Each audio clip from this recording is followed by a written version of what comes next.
ማን ነበረ? ስንት ሰዓት ላይ ማን ነበር ሲሰማራ የነበረ በዛን ሰዓት ምናምን ብዙ ጥያቄ ጠየቅኳቸው። እና ደጀን ደግሞ እንደውም በቃ ይሆናል አይደል እንትን ማለት የሆነ በየጊዜው ሲሄድ እንደው እንዲሄድባቸው ፍላጎት የላቸው። አሃና ወንድም እኮ ነው የሞተው። ምን አይነት ቀልድ ነው? አንደኛ ደጀን ከተማ ማንንም አልገባም። ይሄው ውስጥ ያለው ቀኝ የውስጥ አርበኛ የተባለው ሌባ ነው። የኔም ጥያቄ እሱ ነው። ታዲያ ቀኝ የውስጥ አርበኛ የሚባለው መንግስትን ከውስጥ ሆኖ መንግስትን እየበላ ሀገር ለማፍረስ በተሰጠው ስልጣን ላይ የሚባልግ ኃይል ነው እዛ ውስጥ ያለው። ደጀን ከተማ ላይ ሰው ሞቶ ከተገኘ እንዴት ሰው ሞቶ ይገኛል? እና ይሄ ጉዳይ የሚጠዘጥዘው ኃይል የለም። አሁን ፖሊስ ብቻ ነው ከተማውን ጸጥታ የሚያስከብረው፣ መከላከያ አይደለም እንዴ? አሁን እውነት ህግ አለ ብለህ አሁን የሚገርምህ እኮ እዚህ ብታየው ሁሉ ነገር ማለት ነው በጣም የሚያስጠላ በጣም ከምንም በላይ በቃ አላር የህጉ አሁን የከተማ አስተዳደሩ በማን ነው የሚመራው? ደጀን መከላከያ የለበት? ሚሊሻ የምትለውም የለበትም። ዳር ላይ ነው ያሉት እነሱ ያሉ እኮ ላይ ነው መግቢያው ላይ ኬላው ላይ ብቻ ናቸው ያሉት። ከዛው ቲክ ምናምን ያለው። ኦኬ። ስለዚህ እዚህ ላይ አሁን ፖሊስ ብቻ ነው ያለው። ፖሊስ ነው በዚህ በቆንቻር በዚህ በኩል በዚህ ያለ እሱ ፖሊስና ሚሊሻ ነው። ሚሊሻ ነው። አሁን ስንት ቀን ነው የሆነው እሱ? 2 ሳምንት አሁን ዓርብ ዕለት አሁን ያለፈው ዓርብ 2 ሳምንት ነው። ወዲያውም እንደዚህ ነው የተባለም የለም። ለምርመራ ምንም የሞከሩት ነገር የለም። አስከሬንም አልወሰዱም ወደ ምርመራ። የሚገርምህ ነገር ገና በጠዋቱ 12 ሰዓት ሳይሆን የመዘጋጃ ሊወስዱት መኪና ቀርበዋል። 12 ሰዓት ላይ መዘጋጃ ወስዶ ሊቀብር ታውቀው ሆም ብለው አሁን በዛን ጊዜ አሁን ማናየል የማያውቅ ፖሊስ ማናየል የማያውቅ ሚሊሻ ደጀን በፍጹም ታምራት አታገኝም እኮ ፖሊስ ሆኖ የሰራን ያን ሁሉ ዋጋ የከፈለን እንደገና ደግሞ አሁን ከዛም ከጉባኤ አካባቢ ያለው እዛ ብዙ ፈልሶ የገባን ያለ እንደው ሞቶ ተገኘ ሲባል ራሱ ሰው መደንገጡን ትቶታል ማለት ነው። 8 ዓመት ያገለገለበት ተቋም ራሱ እዛው ፖሊስ በሲቪሉ ላይ ራሱ ማለት ነው ፖሊስ ሆኖ ወጀል 8 ዓመት አገልግሎ አሁን አልፈልግም ስላለ ብቻ በቃ ይሄ የሚያውቀው ሚስጥር ስላለ ወይ ተከትለው ነው እንጂ መጥቶት ማለት ይቻላል እኮ አሁን 8 ወር ታሰረ። የሚገርም ምን ስላለ እንዲህ አልሄድም በቃ እኔ አልፈልግም ስራን ትችላለህ ያለው በቃ የፖሊስን ስራ ለቅቅ ያለው በማለቱ ስለዚህ 8 ወር ካሰሩት ከዛ በኋላ በምን አድርገው ነው የፈቱት የነበረው? ዝም ብለው ለቀቁት። ያው እንትን ፍርድ ቤት ለቀቀው በቃ ማለት ነው። አዎ መሄድ ትችላለህ አንተ ብሎ ፍርድ ቤት ሲለቀው የደብረ ማርቆስ መጣና የቀን ስራ ምናምን ጀመረ። እሺ ከዛ ቤት አረብ ሀገር አለች ሚስት ቤት እሷ እየላከች መስራት ጀመረ። ቤቱን ጨርሶ 3 ቀን እቃ ምናምን አዝዞ ነበር። እቃ ምናምን አስገብቶ 3 ቀን እንደተኛ በአራተኛው ቀን ገደሉ። የቤት እቃ ነው እኮ የቤት እቃ። ስለዚህ አሁን ይሄንን ምርመራ እንደዚህ ሲሆን ሀዳው ምርመራ ሲባል የፖሊስ አባል መሆኑ ብቻ እንኳን ራሱ ቁጭት አላሳድርባቸው ሲባል አንተን አሁን ሊያናግሩም አልቻሉም። ሌላ ሰውስ የሞከራለ ሄዶ ሪፖርት ለማድረግ እኔ ለማናለ አንተ ሚሊታሪ ለብሰህ አይደለም እንደሄድከው? አይደለም የሲቪል ነው። እና ያውቁሃል አንተን? አዎ ነግሬያቸው መታወቂያ ይኸው ወታደር ነኝ እንደዚህ ይብኛል ነገርኳቸው። ኦኬ ለጊዜው ያንንም እንደውም እኔ በመሆኔ ነው እንደውም ለማናገር ነው። እና መከላከያ ስንት ቦታ ሄዶ ሰው ስንት ሲደማ ኖርበት ሀገር ላይ እንደ ውሻ ሞቶ ካደረ ከዛ ደግሞ ተነስቶ እንደዚህ የሚሆን ከሆነ ምንድነው? እኔ አሁን ይሄንን በደንብ ራሱ እንኳን ወንድምን ያን ነገር እኔ በደንብ ይሄን ነገር እንድትከታተለው እኔ እፈልጋለሁኝ። በደንብ ማለት በቃ ያልሁን ነገር በደንብ ተከታትለ አስፈላ አይ በቃ ይሄማ ሆን ብለው ነው ያደረጉት እኮ ይሄ እኮ ነው። አሁን እነሱ ግባ አልገባም ምንሻ ግባ አልገባም እሱ ብሎ ባያገር ነበር ምንሻ ቢሆን ግባ ግባ አልገባም ማለት እና ምንሻ ፖሊስም አልሆነም ሲል እንደዚህ መግደል እኔ ገለልተኛ ነኝ አለ። በቃ እና የቀን ስራ ሲገባ ምን ከዚህ በላይ ምን ይፈልጋል? አባይ አክሲዮን ገባ ለማታ የቀን ስራ ነው ያ አባይ አክሲዮን የቀን ስራ።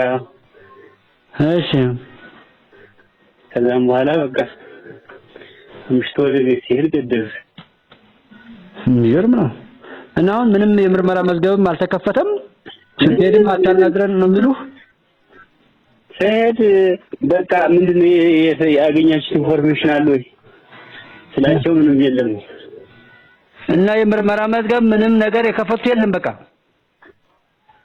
ምን አለ ምንም ነገር የለም። እንደውም ስልክ ያነሳም ነው መርማሪውም። አሁን እኔም ዝም ብዬ ሁሉ ጊዜ የተመላለስኩ እሱን እንትን ከምን የራሴን ምርመራ ብዬ እንብር በሚል ዝም ብዬ አይ ከሱ አንፃር ከህጉ አንፃር ያለውን አስጠግበህ ያኛው እንደራስህ ሆኖ ከዚህኛው ግን የመንግስትን ማስጨረስ ያስፈልጋል። ምክንያቱም ሀገርን እያፈረሰ ያለው አሁን በመንግስት መዋቅር ውስጥ ያለው እንደሆነ እናውቃለን።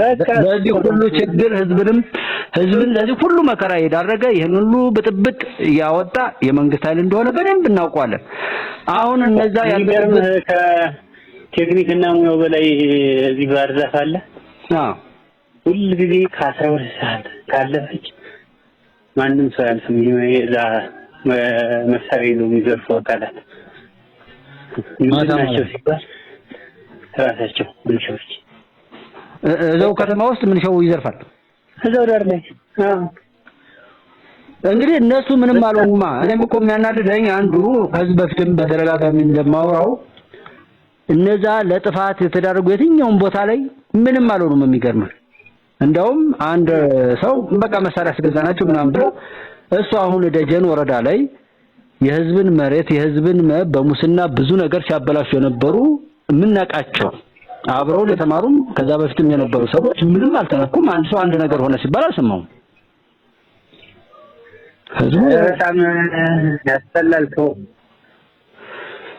አንድ ከሆኑ ግን ይሄ ጽንፈኛ ቡድን ወደ ሰላም የማይመጣበት ምክንያት የለውም እና ስለዚህ የገጠር ዘመዶቻችን ጠንከር ብላችሁ እነሱ ጋር በቅርብ ስለምትገናኙ መክራችሁ እንዲመጡ ቢደረግ መንግስትም እንደተባለው ከመጡ በኋላ እነዚህ ልጆች የተባለውን ቃል የተገባውን ነገር እየሰጠ እያበረታታ ካሄደ ነገ ሌላው ሊመለስ ስለሚችል በዚህ ቢቀጥል የተሻለ ነው።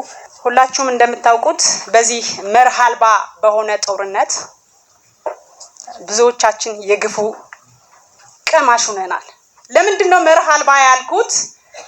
የጦርነቱ ዋና ቀጣጣይ የሚባሉት እነዘመነ ካሴ ሰፈር ውስጥ የተደረገው በዓለም ላይ ታይቶ የማይታወቅ ግፍ ስፔሻሊ በዓለም ላይ ታይቶ የማይታወቅ ግፍ ነገር ግን ደግሞ ሃይማኖታዊ ካባ ተላበስን እያሉ ስለ እግዚአብሔር ህልውና ሰበክን ከሚሉ እናውቃለን ከሚሉ ነገር ግን የሚሰሩት ስራ ደግሞ ከሰይጣን መንፈስ የባሰ እጅጉንም የራቀ አይገርማችሁ?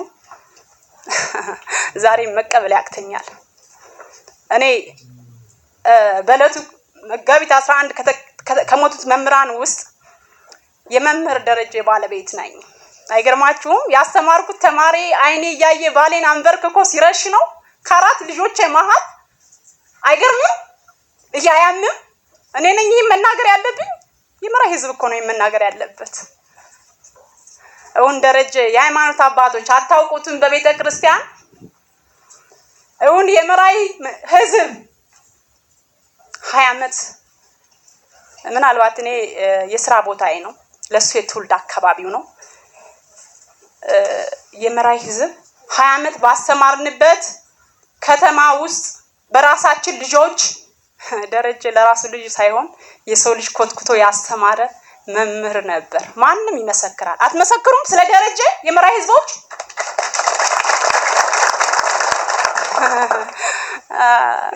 20 ዓመት እስኪሸብት ምክትል ርዕሰ መምህር ሆኖ ከሰራ ከ11 ዓመት በፊት ነው ምክትል ርዕሰ መምህር ነበር። በር ላይ 4 ልጆቹ ቆመው ያዩት። ትንሿ ህፃን ልጅ የ2 ዓመት ናት።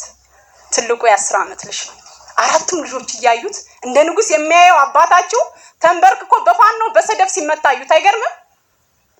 ይሄን ያዩት በድንግል ማርያም ብዬ እየለመንኳቸው ባሌውን ወሰዱት። ወስደውትም ግን የሽ ተረጋጊ ነው የሚለው ንጹህ ስለሆነ አይደለም ይገሉኛል ይደበድቡኛል ብሎ በፍጹም አላሰበም።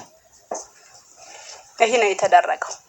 እኛ ሰፈር የተደረገው ከነዘመነ ካሴ መንደር የተደረገው ይሄ ነው። እንደ ዘመነ ካሴ መጀመሪያ እኮ ማስተካከል ያለበት ከሰፈሩ ነው መጀመር። እውነት ነው እናገር። ለምን ዋሻለሁ? መሞትም ካለብኝ ንጹህ ባሌ የተገደለውን ሞት ነው ነገ መሞተውን ነው የምሞተው። እውን የተደረገው ስራ የመራይ ህዝብ የሃይማኖት አባታድግ ይመቱኛል አለኝ እግዚአብሔርን። እችን ቃል ነው የተናገረኝ። መልሴ ምንድነው? እውን እነዚህ ሰዎች ላሳደጋቸው ማህበረሰብ እየታገሉ ነው። ትናንት ገርጨጭ ላይ ተንበርከው የሄዱ የሃይማኖት አባቶች አሉ የሉም እንዴ? እኔ እኮ የሚገርመኝ እነሱማ ለይቶላችሁ ጫካ ወጣዋል ትግል ብለው ነው። ኦኬ ትግል ብለው ነው። እናት እንዴት ነው የምትገደል? የ60 ዓመት እናት በሰዓት የተጠበሰች እናት እንዴት ትገደላለች? ይሄንን ሁሉ ነገር ቀድመን የተናገርነው ቢሆንም እንደ ጉባለች ኢትዮጵያ ይሄው ሰቆቃው እንደዚህ ሆነ። ነገር ግን ይሄን ባለማስቆማችን እኛም ተጠያቂዎች ነን። ይሄንን በመገፋፋት ገንዘብ ያወጣ በለው ያለ የዚህ መከራ ድርሻ አለን። ነገ እንቀጣለን። የሰዎች ስራ ታውት ፈጣሪ እንደያ ተሳትፏችን ፈጣሪ የሚቀጣን መሆኑን በደንብ ማወቅ አለብን። ምክንያቱም እግዚአብሔር አሁን በዚህ መልኩ ካልፈረደ መቼ ሊፈርድ ነው? ፈጣሪ ፍረድ እያልኩ ሁሌም የምለው እኔ ራሱ ሚዲያ ላይ እውነትን ለመናገር ስጥር በጭብጨባና በቲፎዞ በማስመሰል የሚሆነውን ሁሉ ነገር እያየው ስለሆነ ሰው ሳይማር በመቅረቱ እግዚአብሔር በመዓቱ እንዲያው